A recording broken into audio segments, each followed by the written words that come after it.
சுற்றுலா பிரியரா நீங்கள் உங்கள் பயணத்தை எளிதாக்கி கொடுக்கிறது ஸ்ரீ முருகன் டிராவல் ஏஜென்சி. இப்போவே புக் பண்ணுங்க. ஸோ எல்லா இடத்துலையுமே நம்ம மேல வைக்கிற நம்பிக்கை தான் நம்மளை முன்னோக்கி கொண்டு போய் நிற்கும். எனக்கு நடிக்க தெரியாது அப்படிங்கிறது எனக்கு தெரியும். ஆனால் வந்து இந்த கேரக்டர் நம்ம தான் பண்ணுறோம் அப்படின்ட்டு அவன் பிரதர் கேட்டே இருப்பார், என்ன பிரதர் இந்த கேரக்டர் இன்னும் நான் அதோட உடம்பு வந்து ரொம்ப பதட்டப்படும், ரொம்ப நடுங்கும். ஸோ அப்படி இருக்கும்போது என்ன ஆச்சுன்னா வந்து நாங்கள் வந்து அதை பழகிறதுக்கே எனக்கு ஒரு 10 அந்த புறா என்ன பழகிறதுக்கு ஒரு 10 நாள் ஆச்சு. இந்த படத்தோட குறைகளாவே அவங்க பேசுறது என்ன அப்படின்னா, அம்மா வந்து போடிவாடின்னு பேசுறாங்க. எனக்கு இது ரொம்ப சினிமா விகிற நேர்களுக்கு வணக்கம். நான் மா பாண்டியராஜன். இன்னைக்கு இந்த நேர்காணல்ல என் கூட பைரி அப்படின்ற ஒரு ப்ராமிசிங்கான ஒரு படத்தை வந்து தமிழ் சினிமாவுக்கு கொடுத்த இயக்குனர் ஜான் கிளாடி அவர்கள் இருக்காங்க. அந்த படத்தில் ஹீரோவாக நடித்த சையத் மஜீத் வந்து நம்ம கூட இணைஞ்சிருக்காங்க. ஸோ ஒரு புதுமுக டீம் தான், ஒரு சின்ன டீமாக வந்து ஒரு நல்ல படத்தை கொடுத்துருக்காங்க. விமர்சன ரீதியாக வந்து நிறைய பாராட்டுகள் வந்து இந்த படத்துக்கு பெற்றுட்டு இருக்காங்க. ஸோ இந்த படம் உருவான விதம் ஆரம்பித்து இந்த புறா ரேஸை வந்து அவங்க ஹேண்டில் பண்ண விதம், நடிகர்களோட தேர்வுன்னு சொல்லிட்டு நிறைய விஷயங்கள் கேட்டு தெரிஞ்சுக்க போகிறோம். வணக்கம் பிரதர். வணக்கம். முதல்ல வாழ்த்துக்கள். ஏன்னா வந்து எந்த எதிர்பார்ப்பும் இல்லாமல் படத்துக்கு போனோம், ஒரு நல்ல ஒரு படம் பார்த்த ஒரு அனுபவம் கொடுத்தீங்க. ஸோ அதுக்கு முதல்ல வாழ்த்துக்கள். ஸோ இந்த கதை தான், இந்த களம் தான் நம்மளோட முதல் படம் அப்படின்றத வந்து நீங்கள் எந்த பாயிண்டில் முடிவு பண்ணீங்க? அந்த புறா வளர்ப்பு, புறாவோட ரேஸ், இது சம்மந்தமாக நீங்கள் பண்ண ரிசர்ச் ஒர்க்லாம் என்னென்ன மாதிரியாக இருந்தது? இந்த கதை தான் அப்படிங்கிறது ஆக்சுவலாக இது வந்து ஒரு பயணத்தோட தொடர்ச்சியாக தான் சொல்லணும். இதை நாங்கள் நாளை இயக்குனர் பண்ணியிருந்தேன் 2013 நாளை இயக்குனர் சீசன் 5 கலந்துருந்தோம். இப்போ நான் வந்து தனியாக நான் டைரக்ட் பண்ணியிருந்தேன். அப்போ அவரு வந்து பிரதர் வந்து நிறைய படங்கள் நடிச்சிட்டு இருந்தார். சக கண்டஸ்டன்ட் அவரோட படங்கள் ஒரே சீசன் நடிச்சிட்டு இருந்தார். ஸோ அப்போ அந்த இடத்துல நாங்கள் இருந்திருந்தோம். பட் அப்போ எங்களுக்குள்ள பழக்கம் இல்லை. அதுலேருந்து ஒரு 2 வருஷம் கழிச்சு நாங்கள் மறுபடியும் நாங்கள் வெளியே வந்து மீட் பண்ணி மறுபடியும் அங்கேருந்து நாங்கள் பழக்கமாகறோம். ஸோ அப்போ வந்து அவர் வந்து என்னோட 2014 நான் வந்து ஒரு படம் பண்ணியிருந்தேன் சீசனில். அது அங்கே ஸ்டேஜில் வந்து பைரி, இந்த பைரியை தான் குறும்படமாக அங்கே நாங்கள் பண்ணியிருந்தோம். ஸோ பண்ண படத்தை பார்க்கும்போது அவருக்கு அது பிடிச்சிருந்துருக்குது, அது மைண்டில் இருந்திருக்குது. ஸோ அப்போ நான் இந்த 2 வருஷம் கழிச்சு நாங்கள் மீட் பண்ணும்போது என்ன பண்ணுறீங்க அப்படிங்கிற மாதிரி ஒரு கான்வர்சேஷன் இருந்தது. அப்போது வந்து சில முயற்சி தான் பண்ணுறங்கும்போது சரி என்ன வச்சுருக்கீங்க அப்படிங்கும்போது சரி நம்ம சின்ன பட்ஜெட்டில் இண்டிபெண்டாக நம்ம பண்ணலாம் அப்படின்ட்டு டிசைட் பண்ணி 2016 நாங்கள் வந்து ஒரு ப்ராஜெக்ட் ஸ்டார்ட் பண்ணி வந்து அதுவும் ப்ரொடியூசர் வந்து பிரதர் தான் கொடுத்தாரு. அவரோட ஓனர் ஹரி சார் அப்படின்ட்டு அவங்க தான் அவங்ககிட்ட வந்து ஒரு இண்டிபெண்டாக பண்ணும்போது ஒரு சிறிய ஒரு கொஞ்சம் பட்ஜெட் கம்மியாக ஒரு பண்ணலாம் அப்படின்ட்டு. ஸோ அதை ஒரு 10 நாள் ஷூட் பண்ணோம். அதை எங்களால் கண்டினியூ பண்ண முடியல. ஏன்னா அந்த சார் ஃபினான்ஷியலி அதை எங்களால் ஃபுல் பண்ண முடியல. ஸோ டுவர்ட்ஸ் அதுக்கப்புறம் வந்து நாங்கள் தொடர்ச்சியாக இயங்கிட்டு இருந்தோம். ஸோ இயங்கிட்டு இருக்கும்போது அவரோட ஆரம்ப விருப்பமே பைரியாக தான் இருந்தது. ஸோ பைரிங்கும்போது ஒரு பெரிய பட்ஜெட் படமாக இருக்கும் அப்படிங்கிறது எனக்கு தெரியும். ஏன்னா வந்து அது அதிகமான சிஜி ஷாட்ஸ் வரும், இதெல்லாம் ட்ராவல் பண்ணால் சிஜி ஷாட் வரும். ஸோ அப்போது நம்ம அதோட ஆரம்பத்திலே நான் 2014 நாளை இயக்குனர் முடிச்சுட்டு வரும்போது அதை தான் படமாக பண்ணணும், முதல் படமாக பண்ணணும்னு பெரிய ஆர்வம் இருந்தது எனக்கு. ஸோ வந்து அதை சிஜிக்காக நம்ம வந்து கோட் பண்ணும்போது 4 நிமிஷம் சிஜிக்காக மட்டுமே 75 லட்ச ரூபா பில் கொடுத்துருந்தாங்க.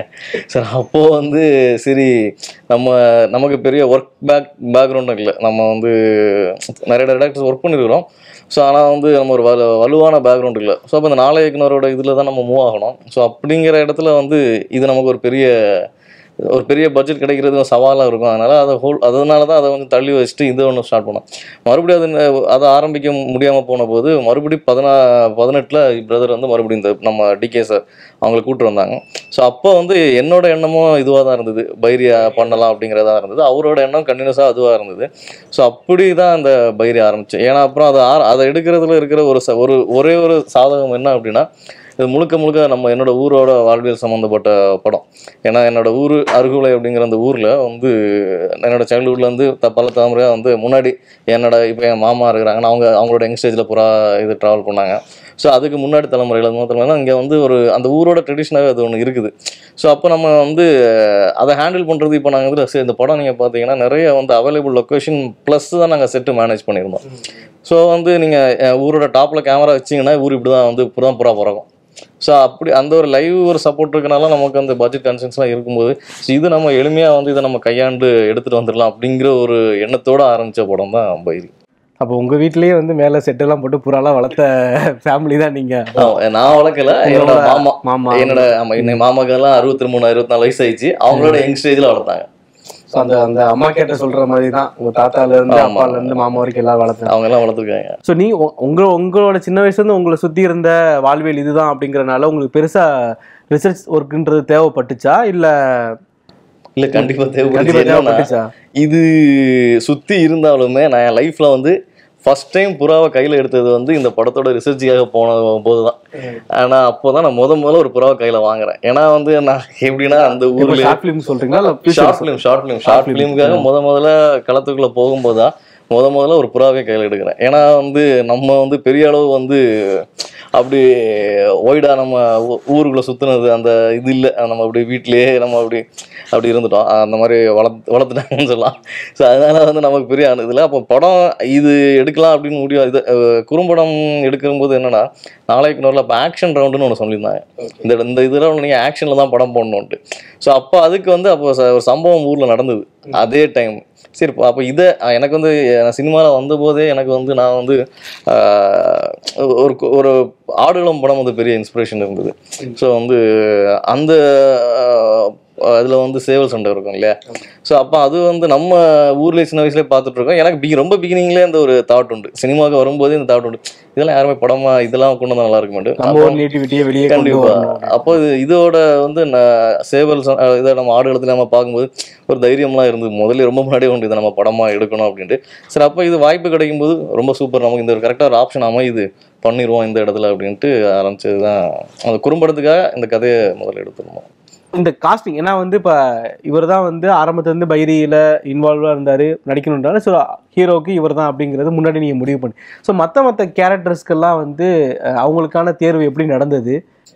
இல்லை இது எனக்கு முழுக்க எனக்கு ஒரு ரொம்ப ஸ்ட்ராங்கான ஒரு பிலீவ் இருந்தது. என்ன அப்படின்னா அந்த படம் ஆரம்பிக்கும் முன்னாடி இது ஒரு வாழ்வியல் ரீதியான ஒரு முக்கியமான பதிவாகவும் இதை நம்ம பண்ணிடணும் அப்படிங்கிற ஒரு அது எப்போவுமே எனக்கு இருக்கும். நம்ம என்ன ஒரு சினிமா எடுத்தாலும் லைஃபுக்குள்ளே இருந்து அது ஒரு ட்ராவலாகவே அது ஒரு படம் ஒரு பார்ட்டாக இருக்கணும் அப்படிங்கிற ஒரு எண்ணம் நமக்கு எப்போவுமே இருக்கும். ஸோ அப்போ வந்து என்ன அப்படின்னா வந்து அந்த வட்டார வழக்கு இருக்குது இல்லையா, நாவர்கள் வட்டார வழக்கு. எனக்கு அந்த வட்டார வழக்கு வந்து எனக்கு அதை வந்து அப்படியே கொண்டு வரணுன்ற ஒரு பேராசை இருந்துச்சு. அந்த புறாவை கூட அவங்க பூ சொல்லவே இல்லை, புறான்ற உச்சரிப்பு கூட அந்த பூ இல்லாம உச்சரிக்கிறாங்க அந்த புறாவை. எனக்கு அது ரொம்ப இதா இருந்தது. ஸோ அப்போ அந்த வட்டார வழக்கு மேலே பெரிய உண்டு. அப்போ அந்த இதை நம்ம அப்படியே எடுத்துகிட்டு வரணும் அப்படிங்கும்போது இப்போ பிரதரு இன்னும் ஒரு அதிகபட்சம் ஒரு 10 பேர் தான் வந்து சென்னையிலேருந்தே கூட்டிகிட்டு போனோம், நண்பர்களாக நடித்தவங்க இப்படின்ட்டு. ஸோ இவங்களையுமே கூட்டிகிட்டு போய் ஒரு 2 மாதம் வந்து புறா கூடுங்களில் விட்டுட்டோம். வந்து காலைல சாயந்தரம் 2 நேரமாக புறா கூட்டுக்கு போயிடணும், ஒரு டியூஷன் மாதிரி. ஏன்னா அவங்க அங்கே இருக்கிறவங்க காலையில் இருந்தோன்னா புறா பறத்துவாங்க, அப்போ போயிடுவாங்க. அப்புறம் மறுபடியும் அது மாதிரி ஈவினிங் ஒர்க் போயிட்டு வந்தப்பறம் புறா பறத்துவாங்க. அந்த 2 டைமே உங்களை விட்டு அந்த ஸ்லாங் அந்த இது புறாவை எப்படி ஹேண்டில் பண்ணாங்க அதெல்லாம் படிங்க அப்படின்ட்டு விட்டோம். ஸோ மற்றபடி எல்லா கேரக்டர்ஸுமே எனக்கு என்ன தோணலைன்னா அந்த புறா வளர்க்குற நாவல்காரங்களையும் நடிக்க வைக்கணும் அப்படிங்கிற மாதிரி ஒரு எண்ணம் இருந்தது. ஸோ அப்போ அதுக்கான முயற்சிகள் அங்கேயே வந்து நிறைய பேரை போய் பார்த்தோம். ஸோ நிறையவே நிறைய கூடுகளுக்கு ஆக்சுவலாக அந்த கதை இந்த தான் படம் பண்ண போகிற முடிவு பண்ணோன்னே எனக்கு அதோட டீட்டெயிலிங் தெரிகிறதுக்கு எனக்கு பெருசாக தெரியாது. நம்ம அதை வளர்க்கலை பறத்தலை அப்படிங்கிறனால பெருசாக தெரியாது. அதனால் வந்து போய் வந்து ஒவ்வொரு கூடாக நாவர்களில் இருக்கிற மோஸ்ட் எல்லா கூடுக்கும் போயிருப்பேன். எனக்கு வந்து அதுதான் இந்த படத்தில் பண்ணையார் கேரக்டர் பண்ணியிருக்காரு ரமேஷ் ஆரம்பம் வந்து அவர் நிஜமாகவே அவரோட உண்மையான ரோலை தான் அவர் ப்ளே பண்ணியிருக்காரு. அவர் வந்து ஒரு நம்ம ஊரோட ஒரு பெரிய பண்ணையார் ஃபேமிலி பேக்ரவுண்டு. அவர் வந்து பெரிய கிளப்ஸ் வச்சு பிஜினுக்கு அங்கே இருக்கிற பெரிய கிளப் அவரோடது. அவர் அந்த கேரக்டரில் வர அந்த 26.5 வந்து அவரோட அச்சீவ்மெண்ட்டாக இன்றைக்கும் இருக்குதாங்க.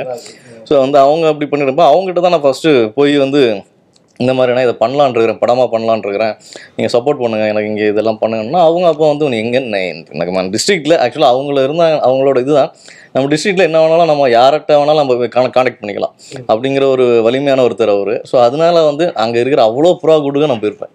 ஸோ போய் பார்த்து அங்கே மனிதர்களை சந்தித்து வந்து அதுக்கு நம்ம அவங்களும் அதுக்கு இது பண்ண மாட்டாங்க. யாரை வேணாலும் எந்த கூடு எப்போ வேணாலும் நீங்கள் போங்க அப்படின்னு சொல்லிட்டு 2 கான்டாக்ட்ஸ்லாம் கொடுத்துட்டாங்க. எல்லா கூட்டுக்கு போய் பார்த்தேன். ஸோ எனக்கு கரெக்டாக இருக்கிற மனிதர்கள் ஒவ்வொருத்தரையாக தேர்ந்தெடுத்துட்டேன். அதில் சரி இவங்க இந்த கேரக்டர் பண்ணால் கரெக்டாக இருக்கும், இவங்க இந்த மாதிரி இதில் இவங்களை யூஸ் பண்ணிக்கலாம்.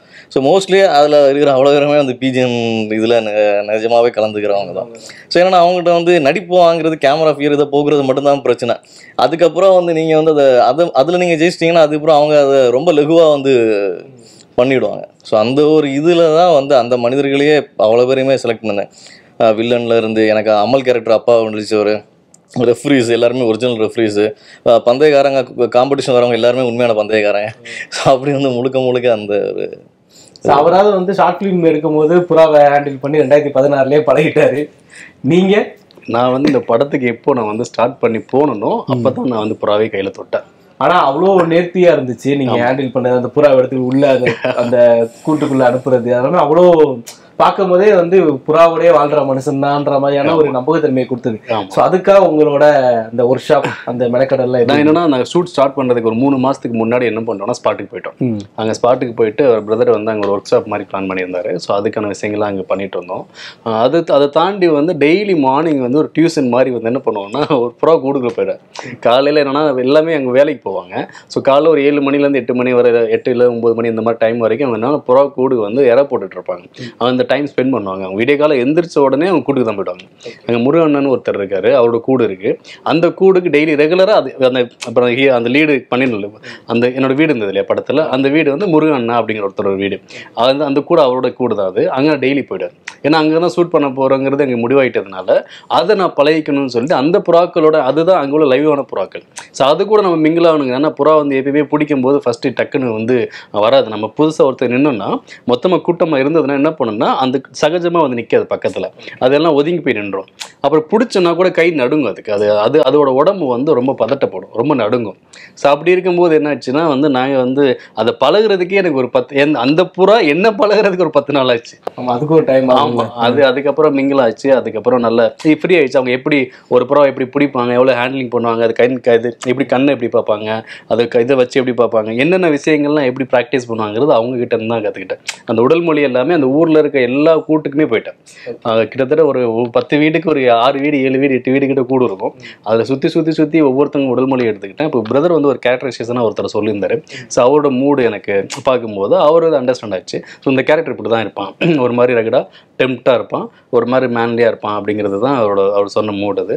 ஸோ அதுக்கு நாங்கள் ப்ராக்டிஸ் பண்ணோம். ஸோ ப்ராக்டிஸ் பண்ணிட்டு தான் நம்ம இதுலேருந்து இந்த கதை வந்து. ஸோ இந்த பீரியட்லேயே வந்து அந்த ஸ்லாங்கையும் நீங்கள் ஸ்லாங்லாம் நான் வந்து ஒரு 10 நாள்லேயே கற்றுக்க ஆரம்பிச்சிங்க. ஆமாம், புறா பறத்துறதுங்கிறது எல்லாமே அந்த ஊர்ல பேசுறது, நம்ம புறா பறத்துறது, வேத்தடிக்கிறது, இதெல்லாமே அங்கே உள்ள அந்த ஒரு சொல்லாடல் இருக்குல்ல. ஒவ்வொருக்கும் ஒவ்வொரு சொல்லாடல் இருக்கு. அந்த சொல்லாடலுமே அப்புறம் ஒரு மெஜாரிட்டியாக என்ன மாதிரி வார்த்தைகளை யூஸ் பண்ணுறாங்க அப்படிங்கிறது எல்லாமே வந்து நம்ம வந்து எடுத்துக்கிட்டோம். அங்கே உள்ள ஊர் மக்கள் பசங்க ஒரு கடை இருக்கு, பாட்டி கடை, நிறைய இடங்களை மென்ஷன் பண்ணிட்டு அவங்கெல்லாம் வந்து அவங்களோட தான் கிடந்து வந்து நாங்கள் அதுதான் கற்றுக்கிட்டேன். இன்னொன்று பெரிய விஷயமாகவே என்னன்னா இவர் ரைட்டிங்காகவுமே வந்து அந்த ஸ்லாங்லேயே இருக்கும். ஸோ அவர் பிரதரோட ரைட்டிங்குமே வந்து அதே சேம் ஸ்லாங்லேயே இருக்கும். அப்போ அதை எடுக்கும்போது அவங்ககிட்ட பேசும்போதும் எனக்கு அதுக்கு ஈஸியாக கனெக்ட் ஆயிடுச்சு. இப்போ நான் அவங்ககிட்ட பேசும்போது நானாக பேச மாட்டேன். இப்போ நான் இப்போ இந்த மாதிரி நீட்டாக ட்ரெஸ் பண்ணி அப்படி உட்காரங்கிற மாட்டேன். அங்கே ஒரு கையிலே கட்டிட்டு அந்த வேஷ்டி கட்டிட்டு அந்த சாரன்னு சொல்லுவாங்க, அதை வந்து அந்த சாரத்தை கட்டிக்கிட்டு அங்கே போய் சுற்றிக்கிட்டு ஒரு சட்டை போட்டுட்டு இப்படி தான் ஒரு பனியன் போட்டு இப்படி தான் சுற்றிருந்தேன். நம்மளுடைய அவங்கள வந்து அவங்க வீட்டு போய் நான் கிரிக்கெட் வர்றது, இப்படி அவங்க பசங்களோட சுற்றுறது. ஏன்னா அப்போ தான் வந்து அந்த வார்த்தை வந்து நமக்கு தெரியும். ஏன்னா ஒவ்வொன்றும் ஒரு புது வார்த்தை. நம்ம வந்து ஒரு எழுதுறத நம்ம பேசினா கூட அந்த ஸ்லாங்கு தெரியாமல் இங்கே பேசணுன்னா கூட அது வந்து காட்டி கொடுத்துரும். அதாவது வெளியிலேருந்து வரவங்க தமிழ் பேசுவாங்கல்ல அப்படிங்கிற மாதிரி, ஹிந்திக்காரங்க தமிழ் பேசினா எந்த மாதிரி இருக்கும் அப்படி ஆகிடும்ல.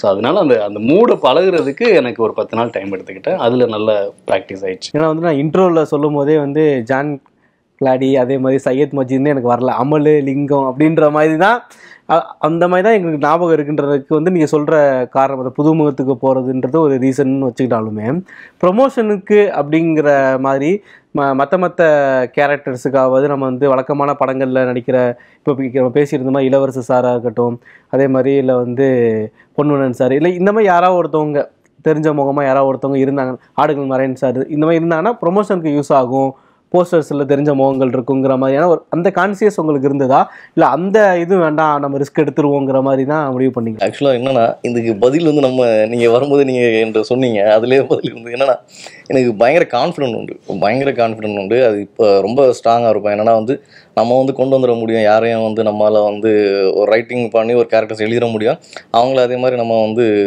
கொண்டு வந்துட முடியுங்கிறதுல நமக்கு வந்து ஒரு உறுதியான கான்ஃபிடென்ட் உண்டு. அப்போது வந்து என்னென்னா இப்போ முடிவு பண்ணிட்டோம் வந்து இந்த மாதிரி வந்து ஒரு புது ஏரியாவில் இப்போது அதில் வந்து நம்ம ஒரு பாதி பேர் இந்த மாதிரி ஒரு இதுக்காக நம்ம ஒரு சிலரை மட்டும் வச்சோன்னா அது தனி துண்டு அந்நியப்பட்டு தெரியும்.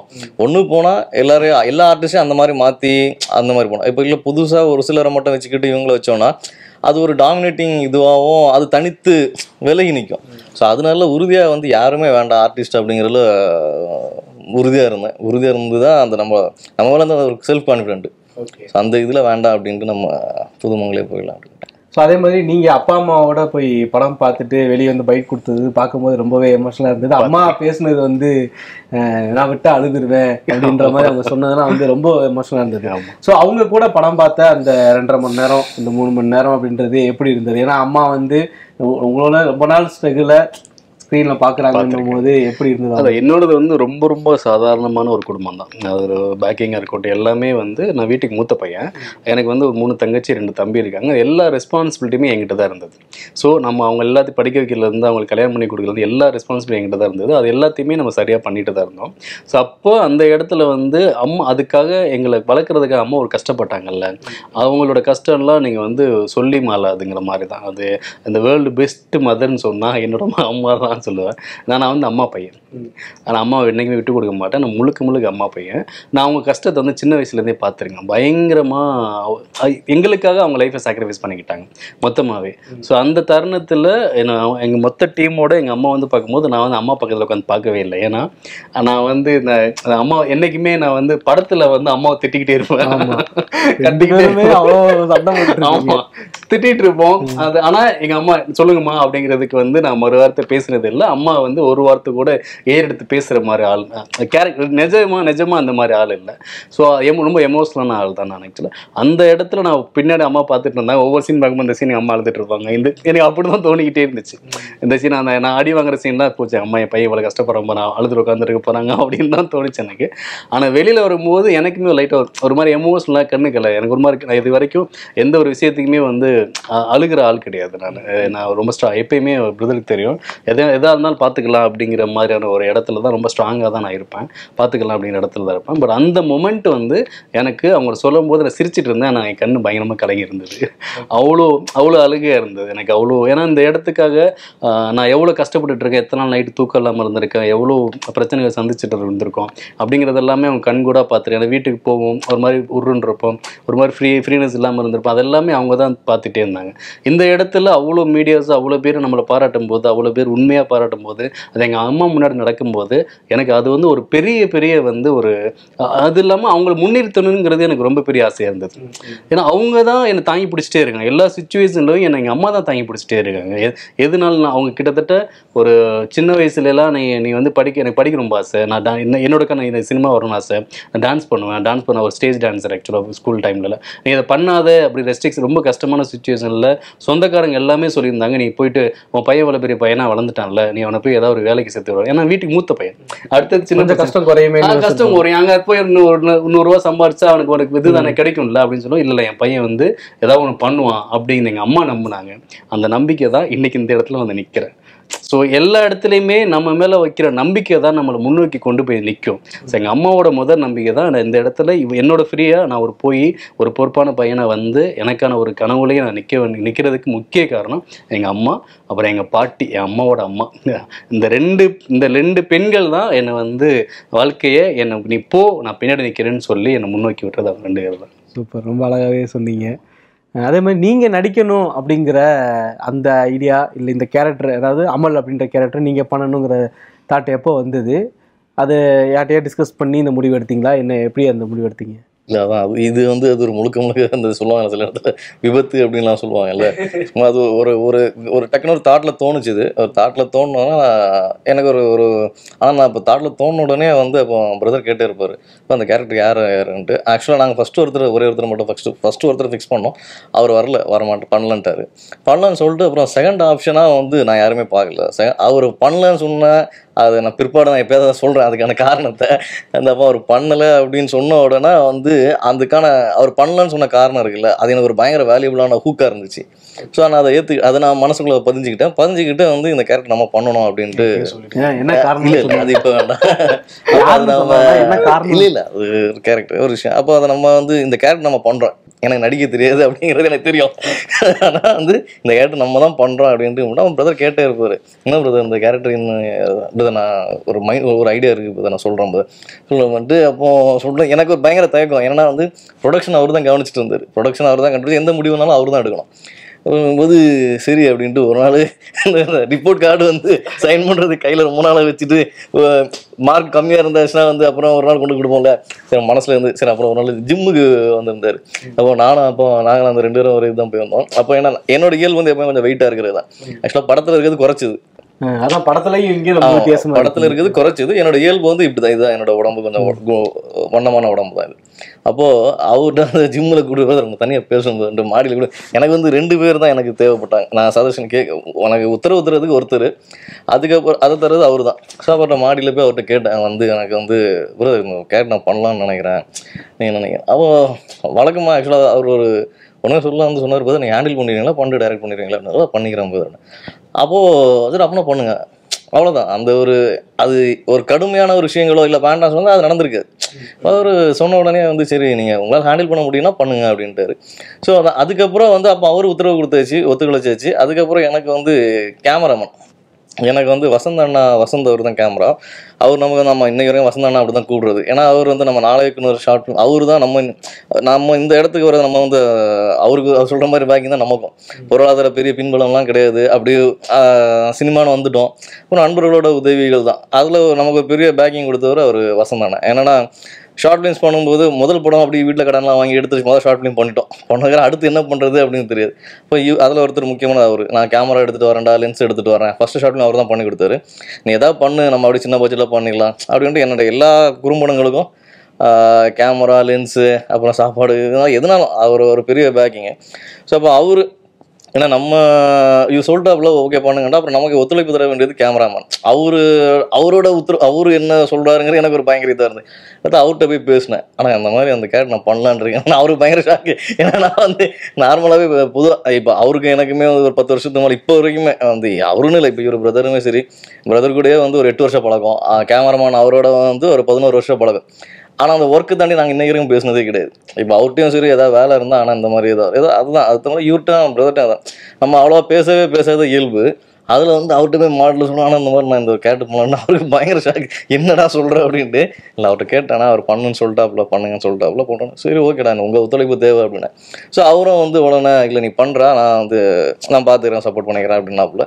ஸோ அவ்வளோதான். ஏன்னா எனக்கு நமக்கு வந்து அந்த கான்ஃபிடென்ட் உண்டு. அதை நம்ம அந்த டைரக்ஷனில் வந்து நமக்கு வந்து ஒரு ரைட்டிங் டைரக்ஷனில் ஒரு மலையளவு கான்ஃபிடென்ட்னு வச்சுக்கோங்களேன். நம்ம வந்து எதனாலும் புல் பண்ணிட முடியும், எதை ஹேண்டில் பண்ணிக்க முடியும் அப்படிங்கிறது. ஸோ இந்த படமே பார்த்தீங்கன்னா ரொம்ப ஷார்ட், ஒரு சின்ன டீம் வச்சு தான் ஹேண்டில் பண்ணி எடுத்தேன். ஸோ நமக்கு அதில் ஒரு பயங்கரமான கான்ஃபிடென்ட் உண்டு. அப்போ இவரும் ஒத்துழைச்சிட்டாரு, அவரும் ஒத்துழைச்சிட்டாரு. அப்போ எனக்கு இதுக்கு மேலே யார் அனுமதியும் தேவையில்லை.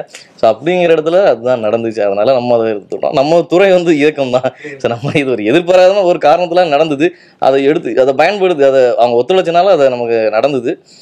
அது நம்ம இல்லை, இது என்னன்னா அதுக்கு காரணம் என்னன்னா இவர் மேலே நம்பிக்கையில் தான் நம்ம அது மொத்தத்தையுமே வந்து நம்ம ஒப்படைக்கிறோம். ஸோ அப்போ அந்த நம்பிக்கை இல்லைன்னா இந்த எப்போயுமே எல்லா விஷயமும் முன்னாடி சொன்ன மாதிரி தான், எல்லாத்துக்குமே மூல காரணம் நம்பிக்கை தான். நம்ம உங்களை நம்பிட்டோம்னா 100% நம்பிடணும். ஸோ அந்த 100% நம்பிக்கை எனக்கு அவர் மேலே இருந்தது. நிறைய எதிர்மறை விமர்சனங்கள்லாம் முன்னாடி படம் ஆரம்பிக்கிற மாதிரி எத்தனையோ பேர் என்னென்னமோ சொன்னாங்க. நிறைய நண்பர்கள்லாம் நான் கூட என்னடா அப்படிலாம் சொல்லும் போது கூட நான் என்னன்னா எனக்கு அவர் மேலே ஒரு கான்ஃபிடென்ட் இருக்குது. 100% ஒரு தப்பான படம் அங்கேருந்து வராது. ஒரு சினிமாவை திரும்பி பார்க்குற வரைக்கும் வைக்கிற அளவுக்கு ஒரு படம் 100% பண்ணுவார் நான் நம்பினேன். ஸோ அந்த நம்பிக்கை எனக்கு அவர் மேலே இருந்தது, அவருக்கு என் மேலே அந்த நம்பிக்கை இருந்தது. நானுமே நிறைய ப்ரொடியூசர்ஸை வந்து நாங்கள் அங்கே சுற்றினோம். ஆனால் இவன் என்னடா அங்கே 4 இடத்துக்கு கூட்டு போகிறானே, இவன் சரிப்பட்டு வரவானாங்கிற எண்ணமும் அவருக்கு இல்லை. ஸோ இப்போ இவன் ஏதோ பண்ணிவிடுவான் அப்படிங்கிற நம்பிக்கை அவருக்கு இருந்தது. அந்த நம்பிக்கை தான் ஒரு ப்ரொடியூசரை வர வச்சது. நான் அவரை நம்பினது தான் இப்போ பைரியாக மாறிச்சு. ஸோ அப்படி இருக்கும்போது அவன் பண்ணுங்கன்னு சொல்லும்போது அந்த கான்ஃபிடென்ட்டாக அவருக்கு இருக்கும்போது அதை உடைக்கக்கூடாது. இல்லை, இப்போ என்னால் பண்ண முடியுங்கிற கான்ஃபிடென்ட்டில் ஒரு விஷயம் கேட்கும்போது நீ பண்ணிவிடுவியா அப்படின்னு நம்ம அந்த எப்பயுமே ஒருத்தர் அன்கான்ஃபிடென்ட்டாக நம்ம பேசிட்டோம்னாலே அது அந்த இடமே உடஞ்சிடும். ஸோ அதனால் நீங்கள் பண்ணுன்னா அந்த அளவு பண்ணுங்கன்னு தான் சொல்லணும். நமக்கான ஸ்பேஸில் எனக்கான வேலை நான் 100% பண்ணிட்டேன்னா யார் முன்னாடி எதிரில் நின்னாலும் அது பிரச்சனை இல்லைல்ல, அதுல என்ன இருக்க போகுது அப்படிங்கிறது தான் என்னோட விஷயம். அதுதான் நான் படத்துல உங்க 2 பேரோட அந்த பாண்டிங் வந்து கரெக்டா கன்வே ஆயிடுச்சுனாலே படம் சக்சஸ் தான் அப்படிங்கிறதுனால சரி உங்களுக்கு அந்த 8 வருஷம் நட்பு இருக்குங்கிறதுனால அது ஸ்க்ரீன்லயுமே தெரிஞ்சது. ஸோ அதே மாதிரி நீங்க 2 பேரும் ஆன்சர் பண்ணுங்க இந்த கொஸ்டினுக்கு. ஸோ ஒரு முதல் படமா ஒரு புது டீம் கிட்ட இருந்து வருதுன்னும் போது ஸோ நம்ம என்னென்ன கதைக்குள்ள முக்கியமான அம்சம்லாம் இருக்கோ எல்லாத்தையும் சேர்த்து ஒரே படமா காம்பேக்டா கொடுத்து பார்க்குறவங்களுக்கு வந்து ஒரு பிரமிப்பை ஏற்படுத்திடணுங்கிறது தான் அல்டிமேட்டாக எல்லாரோட எண்ணமாக இருக்கும். ஆனால் முதல் படத்திலே வந்து பாகம் 1 இதை ரிலீஸ் பண்ணுறதுக்கான அந்த கான்ஃபிடென்ட்டுமே வந்து நான் பார்க்கும்போது எனக்குமே ஆச்சரியமா தான் இருக்கும். ஸோ புது டீம் தான் வர்றாங்க, நம்ம முதல் பாகம் தான் கொடுக்குறாங்க. ஆக்சுவலாக என்னன்னா இது முதல் பாகம்ங்கிறது இல்லை, இது ஆக்சுவலாக நம்ம என்ன பண்ணியிருக்கோம்னா ஜஸ்ட் இது ஒரு ஃபர்ஸ்ட் ஹாஃப் தான். ஆக்சுவலாக நாங்கள் என்னன்னா இது எங்களுக்கு தெரியும் என்ன நடந்ததுன்ட்டு. படம் வந்து 2 பார்ட்டுன்னு எழுதிட்டேன். அது ஒரு 1000 pages கிட்ட வந்துச்சு, கம்ப்ளீட்டாகவே 1000 பக்கங்கள் வந்துச்சு இது. ஸோ நம்ம இதை ஷார்ட்டாக பண்ணணும், இதை நம்ம கண்டிப்பாக பண்ணவே முடியாது பிரதர், நம்ம இது 2 பார்ட்டாக தான் பண்ணணும் அப்படின்னு சொல்லிட்டு நான் அவர்கிட்ட டிஸ்கஸ் பண்ணி வந்து சரி நம்ம 2 பார்ட்டாக பண்ணிவிடுவோம் அப்படின்ட்டு அவரும் ஒத்துக்கிறாரு. ஃபர்ஸ்ட் பார்ட் முதல்ல பண்ணுவோம் அப்படின்ட்டு. இப்போ ஃபர்ஸ்ட் பார்ட்டை நாங்கள் ஷூட் போகிறோம். ஃபர்ஸ்ட் பார்ட்டு ஷூட் போய் வந்து நாங்கள் வந்து நார்கையில் வந்து ஒரு 30 நாள் ஷூட் பண்ணுறோம்.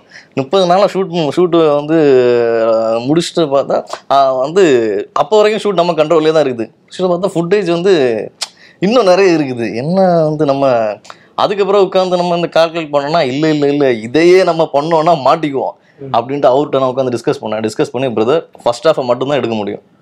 நம்ம இப்போ ஃபர்ஸ்ட் பார்ட்டுன்னு பிளான் பண்ணதில் ஃபர்ஸ்ட் ஹாஃபை மட்டும்தான் நம்ம எடுக்க முடியும். செகண்ட் ஹாஃபை நம்ம எடுக்க முடியாது. நம்ம எடுத்தால் நமக்கு வந்து ஃபுட்டேஜ் சிக்கல் இருக்குது. அதனால் ஃபர்ஸ்ட் ஹாஃபை மட்டும்தான் எடுக்க முடியும்னோன்னா பிரதரை கூப்பிட்டு வச்சு பிரதர் அப்புறம் டீம் எல்லாம் கூப்பிட்டு வச்சு பேசும்போது எல்லாருக்கும் பயங்கர கோவம். ஏன்னா நீ சொல்ல வந்தால் படத்தை நீ ஒரு 2 பார்ட்டுன்னு முதலே சொல்லிட்ட டீமுக்கு, எங்கள் டீமுக்கு 2 பார்ட்டுன்னு சொல்லிட்ட. அந்த 2 பார்ட்டில் ஃபர்ஸ்ட் பார்ட்டில் ஃபர்ஸ்ட் ஹாஃபாக தான் எடுப்போன்னா ஆடியன்ஸுக்கு எப்படி கன்வின்ஸ் ஆகும்? அது வந்து இப்போ நிறைய இது எங்களுக்கு வந்து எனக்கு பெரிய பிரச்சனையாக வந்தது கான்ஃப்ளிக்ட். நான் சொல்ல வந்தது அம்மாவுக்கும் ஒரு பையனுக்குமான ஒரு கதை. அப்போ வந்து எனக்கு வந்து வில்லன் வந்து அது வந்து நான் வந்து 2ஆம் பாதியில் தான் நான் வில்லனை இன்ட்ரோடியூஸ் பண்ணேன். சரிங்களா, நான் வில்லனை வந்து 2ஆம் பாதியில் இருந்தால் முதல் பாதி கதை கொஞ்சம் வேறையாக இருந்தது. அப்போது எனக்கு அந்த அம்மா பையனுக்கான கதை அது போதும், நமக்கு அந்த இதுக்கு ஃபர்ஸ்ட் ஹாஃப் அது போதும் அப்படின்னு சொல்லி இதில் நம்ம இன்ட்ரோல் வச்சுக்கலாம் பிரதர், இப்படி போய்க்கலாம் அப்படின்ட்டு பிரதரோட டிஸ்கஸ் பண்ணி அதுக்கப்புறம் நாங்கள் வெறும் முதல் பாதியை மட்டும்தான் நீங்கள் இப்போ பார்த்தது வெறும் ஃபர்ஸ்ட் ஹாஃப் தான். ஸோ மீதி எல்லாம் அப்போவே கொஞ்சம் ஷூட் பண்ணிட்டோம். அதை வந்து மறுபடியும் அதை செகண்ட் ஹாஃப் வச்சுட்டு செகண்ட் பார்ட்டில் வச்சு இல்லை நம்ம இதை அப்புறம் பார்த்துக்கலாம், என்ன எப்படி வருதோ அப்புறம் பார்த்துக்கலாம் அப்படின்ட்டு அதை ஹோல்ட் பண்ணிவிட்டு வெறும் ஃபர்ஸ்ட் ஹாஃப் தான் இது. நீங்கள் பார்த்துருக்கிற ஃபர்ஸ்ட் பார்ட்டே ஃபர்ஸ்ட் ஹாஃப் தான். ஸோ இப்போ என்னன்னா இது வந்து ஒரு பூமியாக இருந்ததுன்னா நாங்கள் வந்து தொடர்ச்சியாக இதோட முழு வடிவமைப்பு எடுத்து நான் தான் அவர்கிட்ட அடிக்கடி சொல்லுவேன் பிரதர் இது ஒரு கிளாசிக்காக வரும் பிரதர் அப்படின்ட்டு. ஆக்சுவலாக இப்போ இது முடிக்கும்போது நமக்கு இது ஒரு கிளாசிக்காக இந்த படம் இருக்கும் பிரதர், வந்து கம்ப்ளீட்டான ஒரு பெரிய ஒரு லைஃப்பை சொன்னால் ஒரு கிளாசிக்காக இந்த படம் இருக்கும் பிரதர்ன்ட்டு. பட் இப்போ அது டுவர்ட்ஸ் எண்டாக படம் வந்து சேர்ந்தது பார்த்தீங்கன்னா வேற ஒரு ஃபார்மேட்டில் வேற வந்து சேர்ந்துச்சு, நம்ம அந்த கேரக்டர்ஸ் எல்லாம் மாறிடுச்சு, வேற ஒரு ஃபார்மேட்லாம் சேர்ந்துச்சு.